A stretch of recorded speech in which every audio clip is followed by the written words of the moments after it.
Mos, llorar es necesario si tienes guardado algo malo y continuar, como no llorar cuando ves tanto asesinato y madres gritando de dolor en Palestina. Gracias. A ti, querido amigo Wilson. Bien, vienen dos preguntas, ya saben, el pack 2x1. Primeramente me dices, Mos, ¿llorar es necesario si tienes guardado algo malo y continuar? Pues en ocasiones es necesario llorar si tienes algo que te está dañando. Llorar es un mecanismo que tenemos, por lo menos los seres humanos, para poder descargar mucha tensión ante una situación que para nosotros parece amenazante, terrible o quizá de alguna forma como limitada a lo que podemos expresar. Así que llorar, pues claro, es necesario en varias ocasiones. No toda la gente llora ante las situaciones malas que tienen internamente. Hay personas que ríen, hay otras personas que se deprimen, hay personas que, pues no sé, lejos de llorar, cuando algo les daña, van con una persona y les pega. Hay muchas formas en que la gente está tratando aquello interno que les molesta. Una de las cosas que hacemos principalmente es llorar. Luego me preguntas, ¿cómo no llorar cuando ves tanto asesinato y madres gritando de dolor en Palestina? Pues es difícil, querido amigo. Yo cuando veo eso lloro, porque obviamente es un punto de guerra que no está ayudando. Evidentemente lloro cuando me doy cuenta que tal vez como humanidad en los últimos 5000 años no hemos avanzado mucho, sino que pensamos que el asesinato puede ser una respuesta para lograr imponer a lo mejor orden, entre comillas, pero principalmente es una extensión abusiva del poder. Así que yo no sé cómo no llorar, no sé, solamente que fueras y de alguna manera trataras de ver que lo que está pasando no es una situación que te afecte a ti o que es algo tan negativo que prefieres hacerlo a un lado y pensar solo en la cosa positiva, ¿no? La verdad es que no lo sé, no sé qué responderte, querido amigo Wilson, porque yo lloro, soy muy emotivo, muy emocional en ese tipo de sentidos y no me gusta a mí ver que pasen este tipo de cosas en el mundo. Así que no tengo respuesta, querido amigo, ninguna. Pero sé que de alguna forma todo esto nos puede ayudar también a reflexionar algunas otras cosas. Y aprovecho para continuar con la pregunta porque tienes aquí otra que me haces. Y se relaciona. A la mente se habla con la mente del Espíritu Santo recta y lecciones es la única manera de hablar a la mente quizás por alguna oración o pedir algo. Qué casualidad, querido Wilson Víctor, que tu pregunta es muy parecida a la de Axel Mackey. Qué casualidad. No cabe duda, ¿eh? No cabe duda que Wilson Víctor, Axel Mackey tienen la mente unida. Qué bárbaro, ¿eh? ¿Cómo se demuestra que el curso de milagros dice cosas impactantes donde pues hay preguntas que se relacionan? Bueno, vamos a ver. A la mente se le habla con la mente del Espíritu Santo. Claro. También en este momento tú, querido Axel Mackey, puedes hablarle a la mente como si fuera tu mano. ¿Qué onda, mano? ¿Cómo estás, mano? ¿Bien, mano? También le puedes decir a la mente, ¿qué onda, mente? ¿Cómo te va? ¿Qué haces? Hablar a la mente es hablarle a algo que es parte de ti. Y si es parte de ti, no necesitas ningún intermediario, sino que directamente expresas, dices o haces algo como formato de comunicación con la mente. Ahora, ¿haces alguna oración? Puedes hacerlo. La oración también es otra forma de comunicarte con la mente, claro que sí. Pero no es la única ni está restringida. Para el Espíritu Santo, la comunicación está más allá de las palabras de acuerdo al curso de milagros. No solamente es lo que dices con las palabras, o con tu boca, o con tu pensamiento, sino que hay algo más allá de las palabras que hace conexión con el Espíritu Santo y con tu mente. Si la mente solamente entendiera del lenguaje humano, entonces querría decir que tendríamos que aprender todos un lenguaje para poder comunicarnos con la mente.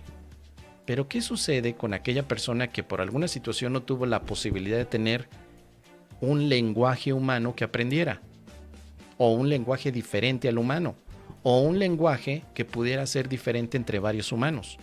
Por ejemplo, está el lenguaje tal como podemos encontrar idiomas castellano, italiano, chino mandarín. Todos esos son idiomas, pero también hay idiomas inventados. Por ejemplo, está el de Tolkien, ¿cómo le llamaban? El idioma de los elfos, el Kenya, que es un idioma inventado y que te podrías tú de alguna manera relacionarte con ese idioma y hablar con alguien más que lo empiece a utilizar. Si tú aprendieras un idioma inventado, es más el Esperanto, que es otro de los idiomas más conocidos, tú le podrías hablar en idioma Esperanto a la mente. La mente solo entiende del idioma inglés, solo entiende del latín, como era hace muchos años. Quiere decir que tal vez la mente no necesita de una forma específica de hablar con ella, sino más bien es pensamiento lo que realiza esta unión. Como dice por aquí mi querido amigo Esencia, One Ring, ya no me acuerdo qué sigue, ¿no? Un anillo para controlarlos a todos, un anillo para atarlos a la oscuridad, mendigos infelices de los elfos y además de los humanos. No sé por qué ese mendigo Isildur, ¿por qué no tiró el anillo? Desgraciado infeliz. Cada vez que veo a Isildur, digo, hijo de tu mal dormir, si hubieras tirado el mendigo anillo, bueno, no hubiéramos tenido la historia, no hubiéramos sabido de Frodo, no hubiéramos sabido de Gandalf. Bueno, pero eso es otra historia. Para finalizar, querido amigo, al final, lo que estamos viendo es que la mente, al ser parte de ti, está en comunicación contigo. Pero tal vez tú, desde tu parte más consciente, no te das cuenta que esa comunicación está. Un curso de milagros te puede ayudar a darte cuenta que la comunicación con la mente la tienes todo el tiempo. Todo el tiempo. Depende de ti que la puedas usar. Y finalmente tienes otra pregunta que de una vez hilamos, querido amigo. De una vez. Escuchemos. El genocidio a mis hermanos palestinos que dice Ukun sobre eso, los asesina-s israelíes son amor también o ignorancia? A pesar de las matanzas indiscriminada que hay de niños, ancianos y mujeres. El curso de milagros no dice nada sobre los hermanos palestinos. Eso lo decimos nosotros, querido Wilson. Tú y yo hablamos de los hermanos palestinos. Nosotros humanamente hemos hecho el genocidio. ¿Por qué? Porque consideramos que de esa manera podemos ejercer cierto control y poder sobre los demás. ¿Cómo le llamarías a eso? Tiene muchos nombres, como abuso de poder, insensibilidad, crimen también, es como le llamamos. ¿Por qué le llamaríamos amor? No veo el punto de relación. Ni siquiera el curso de milagros le llamaría a un genocidio amor. Por varias razones. En primer lugar, porque es una categoría completamente humana que representa más bien una visión de separación y de ataque. Lo que nos dice el curso es que somos amor, pero no como seres humanos. Un israelí, un mexicano y un italiano no son amor. Lo que es amor es nuestra mente. Nuestra mente. Nuestra mente es amor. Todo lo demás que vemos son como personajes a los que le añadimos categorías. Así que el objetivo del curso es que nos veamos más allá del propio personaje que parece tener relacionamiento en este mundo. Vernos diferentes. ¿Cómo crees que se vean las personas que están cometiendo estos genocidios y asesinos? Y que son asesinos o que se sienten asesinos o que ni siquiera se dan cuenta que están asesinando pero que consideran que es lo correcto. ¿Cómo crees que se vean? ¿Crees que se vean amorosos? ¿Crees que se vean a sí mismos plenos, sin necesidad? De acuerdo al curso de milagros somos amor y además plenitud, que no nos falta nada en nuestra identidad espiritual. Pero si crees que te falta algo, te estás viendo sin falta de amor. Así que un asesinato, un genocidio, no es amor, sino más bien es una visión a sí mismo de falta de amor y que necesito encontrar de alguna manera un mecanismo en el mundo para recibir aquello que creo que no tengo.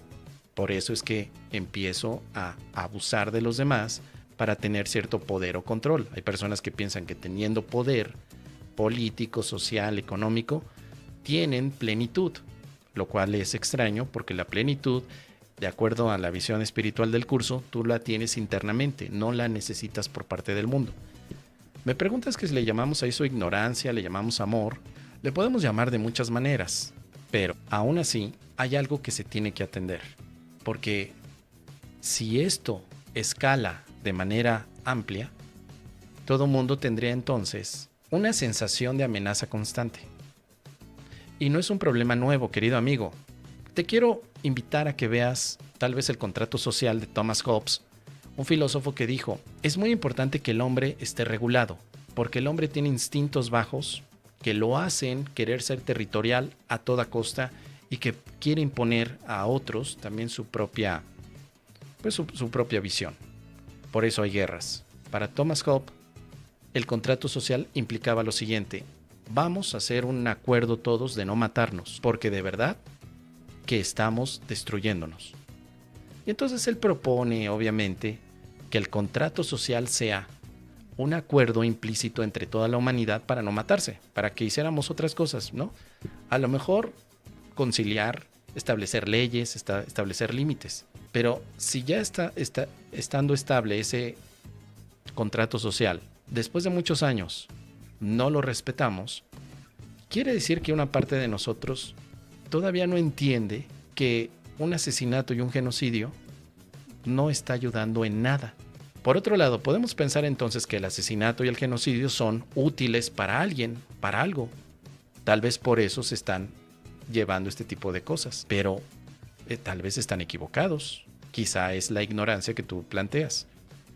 Como dices, a pesar de las matanzas indiscriminadas que hay de niños, ancianos y mujeres. Entonces, ¿te imaginas, querido amigo, para que alguien llegara a tener un punto? Porque todo esto no sucede de la noche a la mañana, sino que hay grupos de poder que son los que ejecutan esa orden para que suceda este tipo de aberraciones.